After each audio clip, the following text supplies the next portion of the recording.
كلنا عارفين إن الشمس هي سر الحياة على كوكب الأرض، من غيرها كنا هنعيش في ظلام وبرد قاتل. بس هل يا ترى سألت نفسك قبل كده، هل الشمس دي هتفضل منورة للأبد، ولا في يوم من الأيام هتيجي لحظة وتنفجر وتختفي؟ وهل فعلا الكلام اللي بيتقال اليومين دول عن إن الشمس خلاص قربت تنفجر حقيقي ولا مجرد تهويل؟ أهلا بيكم، أنا محمد عاطف. بس قبل ما نبدأ ما تنساش تعمل سبسكرايب وتفعل الجرس علشان توصلك فيديوهاتنا أول بأول. في البداية علشان نفهم موضوع انفجار الشمس لازم نعرف هي أصلا بتشتغل إزاي. الشمس دي عبارة عن مفاعل نووي ضخم جدا بيشتغل باندماج ذرات الهيدروجين، واللي بيحصل نتيجة الاندماج ده إنه بينتج طاقة رهيبة جدا بتطلع لنا في صورة ضوء وحرارة. بس مش معنى إن الشمس بتطلع طاقة إن الموضوع آمن للأبد. الحقيقة إن الشمس لها عمر محدد زي أي كائن حي، وهي دلوقتي في نص عمرها تقريبا، يعني عدى حوالي 4.6 مليار سنة، ولسه قدامها حوالي 5 مليار سنة كمان. بس السؤال اللي شاغل ناس كتير، هل ممكن تنفجر فجأة؟ الإجابة لأ. الشمس مش من نوع النجوم اللي بينفجر فجأة وبيتحول لسوبر نوفا. النوع ده بيكون ضخم أكتر من شمسنا بكتير. الشمس لما تيجي نهايتها مش هتنفجر انفجار عنيف مرة واحدة، لكنها هتمر بسلسلة من التغيرات البطيئة في حاجة بنسميها دلوقتي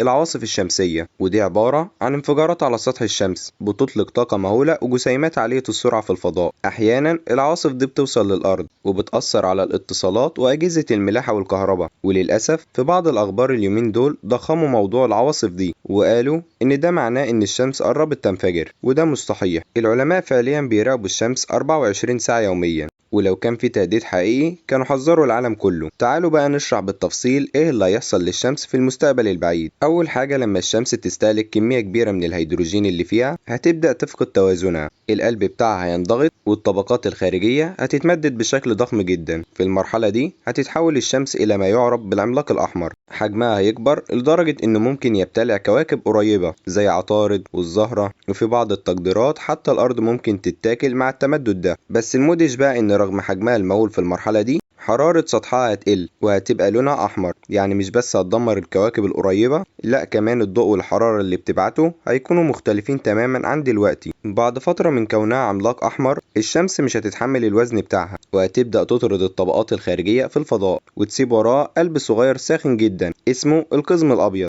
القزم الأبيض ده هيكون صغير جدا مقارنة بالشمس اللي نعرفها، لكنه هيكون شديد الكثافة وحرارته عالية جدا. بس بلاش نخاف، الموضوع ده مش هيحصل دلوقتي خالص، لسه قدامنا بلايين السنين، يعني احنا وأحفادنا وأحفاد أحفادنا مش هيشوفوه. الناس اللي خافت من موضوع الانفجار استندت على حاجتين: العواصف الشمسية اللي حصلت مؤخرا وفعلا كانت أقوى من العادي شوية بس ما زالت في النطاق الطبيعي اللي بيحصل على مدى السنين، وفي ظاهرة اسمها الحد الأدنى للطاقة الشمسية، ودي لما الشمس تهدي نشاطها لفترات، وده بيأثر أحيانا على الطقس في الأرض لكن ملوش علاقة بانفجار ولا حاجة. الغريب إن كل ما نتكلم عن نهاية الشمس الناس بتفكر على طول في الانفجار الكبير أو السيناريوهات المأساوية، مع إن فعلا اللي مقلق أكتر والتغيرات البطيئة اللي ممكن تغير المناخ تدريجيا وتخلي الحياة على الأرض أصعب بين يوم وليلة. والعلماء بيشتغلوا دلوقتي على خطط زي مشاريع استيطان المريخ وغيره استعدادا لسيناريوهات طويلة الأمد، يعني البشر بيخططوا يهربوا قبل ما تحصل الكوارث دي. ومن الحاجات الطريفة اللي ممكن تضحكك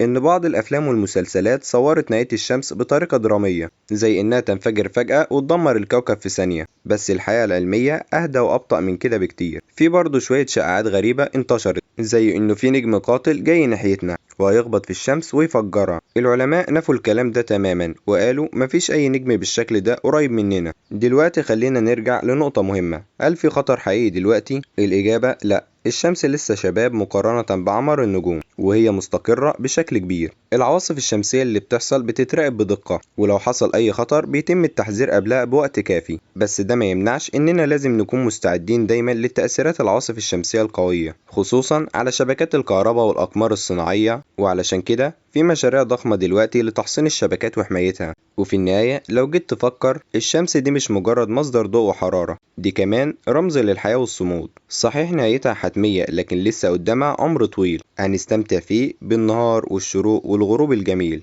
بس كده خلصنا. لو وصلت لآخر الفيديو اعمل لايك للفيديو قبل ما تخرج علشان نعرف كم واحد مهتم بالمعلومة الأخيرة، وما تنسوش تكتبولي في التعليقات حابين الحلقة الجاية تكون عن ايه.